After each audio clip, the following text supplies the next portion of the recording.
Welcome to Nicky Vlogs!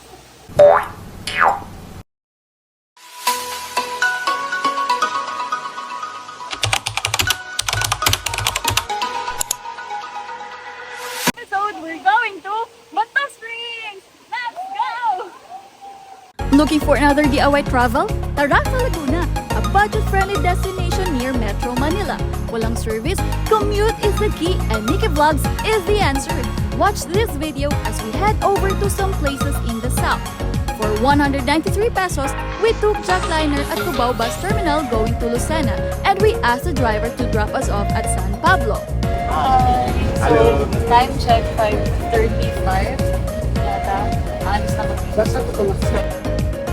Why did we want to San Pablo if the bus can already drop us off directly to Bato Springs? Because we went to public market to buy our food and drinks because it's expensive to buy at the resort. And presenting our cutie cocinero /bugmuting /single and ready to mingle at baka ikaw nang hinahanap niya. And of course, we have our Indian cocinero and Habibi cocinero. Pasensya na po puyat at gutom lang po yan. If you watch my previous vlogs, inihaw is always present. Sino ba naman ang hindi matatakan sa mga inihaw, oh, di ba? Perfect, sure ah! From day tour to overnight stay, this resort at San Pablo has many accommodations to offer. They have air-conditioned rooms that can accommodate from 2 persons with a rate of 2,700 pesos for day tour and 10,000 pesos for 24 person. This resort is quite big, so keep on watching as I take you to more accommodations and beautiful scenery this resort has to offer. No plans for overnight? This resort got you covered. They have cottages that are made for smaller groups, which will make your stay even more exciting. You can spend any occasions here with their spacious rooms with regular rates and premium rates that are perfect for groups and family bondings. And this is the picnic hut with room with 1 fan, 1 double bed, and a common bathroom for 4 persons with a daily rate of 2,000 pesos. And this is a cheapest cottage they have that can fit up to 8 persons for 500 pesos. If you're really a vegetarian, tent pitching is the key. Aside from the accommodations, their comfort rooms really gives you a comfort. Among all the DIY travels I have, this resort was the biggest and cleanliness so far. It has a high ceiling with a separate room for shower and changing room with a locker as well. Are you excited to finally see the cold springs this resort has to offer? Don't skip this video as I welcome you to Bato Springs located at San Pablo City. It's 2 to 3 hours drive and a perfect getaway from Manila, not just on a hot summer day, but also in a cold rainy day. Yes mga Zay, perfect na perfect para sa malamig yung relasyon. Imagine yourself swimming in a fresh flowing spring water with a beautiful scenery. Natural spring water flowing in the area, a cold and chill vibes will surely be touching your inner hotness like me. Char! The spring water is very clear and clean except for the occasional leaves falling from the trees. There's also a lifeguard standby on the area.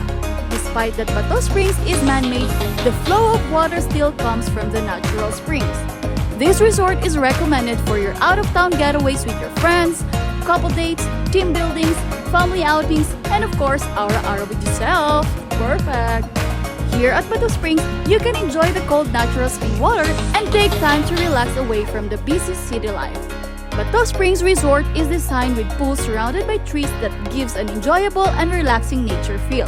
The resort offers pools that resembles nature springs that is suitable for both kids and adults alike. This is suitable for families who does not want to sacrifice a good quality of bonding with nature. You can find a mini cave on the farthest of the pool that is perfect for your aura-aura and emote moment. A perfect spot for picture taking. Imagine yourself in a place where you can only hear the rush of cold spring water while the birds are chirping and the trees are swaying as the cool and the fresh mountain air blows. That's the kind of feeling you will experience the moment you step in at Bato Springs Resort. Let's explore the various features and amenities that make Bato Springs a must-visit destination. One of its main highlights is the natural spring water where visitors can take a dip and cool off from the tropical heat. The clear water provides a rejuvenating experience, allowing tourists to unwind and connect with nature. As you explore the premises of Bato Springs, you'll be surrounded by the beauty of nature.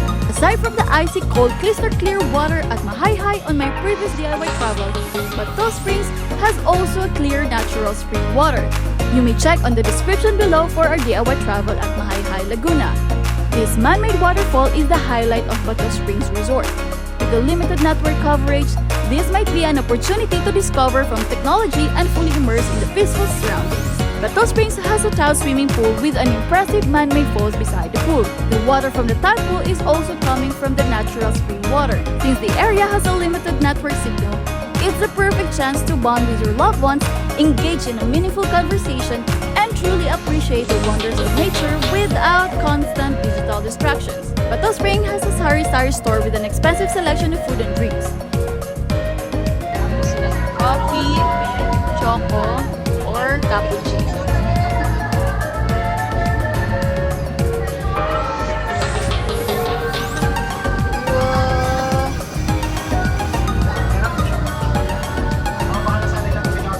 If you're still not exhausted with the travel and swimming activities you had, you may also explore Bato Springs at night. Just a reminder to bring snack with you para di magutom si Cindy.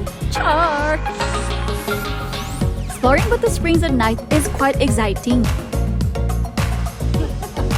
Hi guys! Nandito kami ngayon sa Bato Spring kukuha ng rambutan. Mission failed.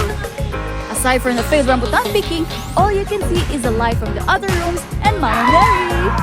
Dahil hindi pa pagod ang mga beshi nyo, and if you still want to make your Laguna trip worth it, just keep on watching as I take you to our next destination. Ready ka na ba? We're here at Pandin Lake! This lake is 30 to 45 minutes away from Bato Springs Resort.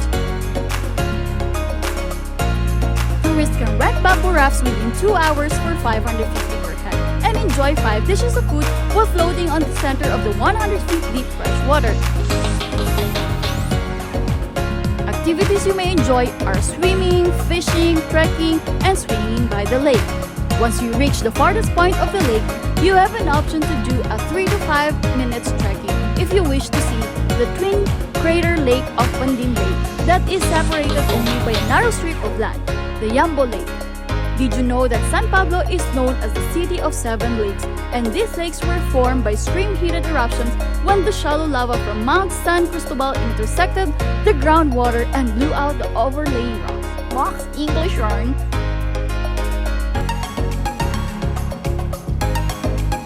Going back to bamboo raft, you may also enjoy swinging by the lake. Don't panic because the bamboo raft is just beside me, ready to catch if ma-fall ako sa maling tao.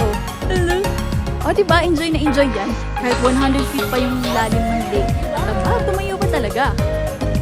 Para sa Nicky Vlogs! For 550 pesos, you can already enjoy inihaw na tilapia, insaladang pako, ginataang hipon, saging na hinog, rice, and a bottle of water. Para sa Nicky Vlogs!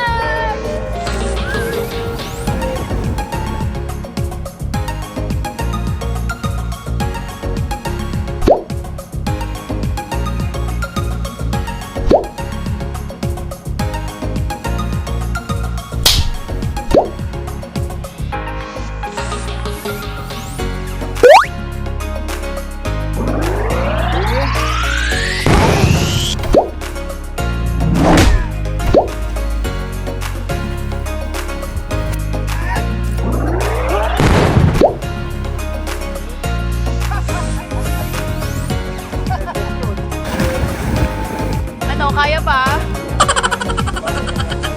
Pandin Lake is one of the 7 lakes of San Pablo and is a popular destination for nature lovers and outdoor enthusiasts.